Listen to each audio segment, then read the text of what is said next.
Shalom para sahabat, jumpa kembali bersama saya Atta Sorimunggu dari Direction Ministry dalam sesi inspirasi. Pada sesi inspirasi kali ini saya hendak menyampaikan kepada kita tentang dosa rokok. Banyak di antara kita yang merasa bahwa merokok itu bukan dosa. Bahkan terlalu banyak yang menganggapnya sebagai pergaulan atau gaya hidup. Ada juga yang sudah tahu tetapi kemudian dengan santai menganggap remeh perintah ini. Dan yang lebih memprihatinkan adalah ketika seseorang berkelik dan berdalih dan mengatakan bahwa tidak ada larangan dalam Alkitab tentang larangan merokok. Tetapi kalau Anda adalah seorang pembaca firman yang tekun, Anda akan dapat menyimpulkan bahwa merokok adalah dosa. Di 1 Korintus 3 ayat 16-17 berkata, "Tidak tahukah kamu bahwa tubuhmu adalah bait Roh Allah dan bahwa Roh Allah diam di dalam kamu?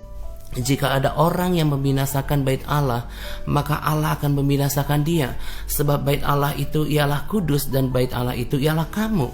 Nah, dari sini sudah jelas dipesankan bahwa setiap orang yang melakukan pembinasaan terhadap bait Allah, Tuhan akan membinasakan dia. Lalu kalau kita kembali tadi kepada merokok, tidak akan ada untungnya ketika orang merokok kecuali memuaskan hawa nafsu daging. Tidak ada yang diperoleh, tidak ada manfaat yang didapatkan ketika orang merokok. Bahkan kalau kita membaca pada bungkus rokok, di sana sudah jelas dikatakan bahwa merokok dapat mengakibatkan berbagai penyakit yang bahkan sangat parah. Ada kanker, ada jantung. Jadi ketika seseorang merokok, maka pada saat yang sama dia sedang melakukan pembinasaan terhadap tubuhnya sendiri.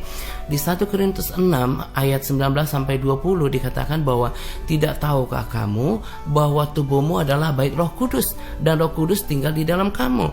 Bahkan tubuh kita ini bukan lagi milik kita sendiri. Ketika kita jatuh di dalam dosa, Tuhan sudah menebus kita, sudah membeli kita dengan harga yang lunas dan menjadi milik Tuhan. Karena itu kita seharusnya mempersembahkan tubuh kita untuk kemuliaan nama Tuhan. Jadi ketika orang merokok itu setelah menyalahgunakan pemakaian tubuhnya. Dan seperti yang saya katakan tadi, bahwa tubuh kita ini bukan milik kita lagi. Kita ini sudah dibeli dengan harga yang lunas dan kita miliknya Tuhan. Kita harus mempersembahkan tubuh kita bagi hormat dan kemuliaannya Tuhan. Saya akan menyoroti lagi perkataan yang tegas dari Tuhan ketika di 1 Korintus 3 tadi dikatakan bahwa kalau ada orang yang membinasakan bait Allah, maka Allah akan membinasakan dia. Itu adalah pernyataan yang tegas. Dan itulah yang saya percaya dari Tuhan yang saya sembah, bahwa dia adalah Allah yang konsisten dengan apa yang dikatakan. Kalau Tuhan katakan bahwa dia akan membinasakan orang yang membinasakan bait Allah, maka tentu dia akan lakukan itu. Tidak ada satu firman pun yang tidak akan digenapi. Dan kalau Anda telah membaca buku kesaksian Mary Kay Baxter tentang penglihatan tentang neraka, juga dengan kesaksian di banyak video di YouTube, maka Anda menemukan akan mengetahui bahwa para perokok tempatnya di neraka. Jadi jangan menganggap remeh dengan dosa rokok ini. Dengan dosa rokok ini juga sudah cukup alasan bagi Tuhan menggiring orang ke dalam neraka. Dan saya sangat prihatin ketika mengetahui ada banyak pelayan Tuhan di gereja, bahkan hamba Tuhan yang menyampaikan firman di gereja, dia masih tetap merokok. Ketika dia di mimbar, dia memang tanpa rokok, tetapi ketika dia selesai berkhotbah, bahkan kehidupan sehari-harinya, dia tetap masih merokok. Ketahuilah bahwa kalau kita mengikut Tuhan dengan cara yang tidak tepat, maka kita akan rugi sendiri. Apalah yang didapat kemudian dia aktif melayani, memberitakan firman, tetapi dia menjadi pelaku dosa. Dan setiap orang yang merokok, apakah dia jemaat biasa, apakah dia aktivis, apakah pelayan Tuhan, maka Tuhan akan membinasakan kehidupannya dia.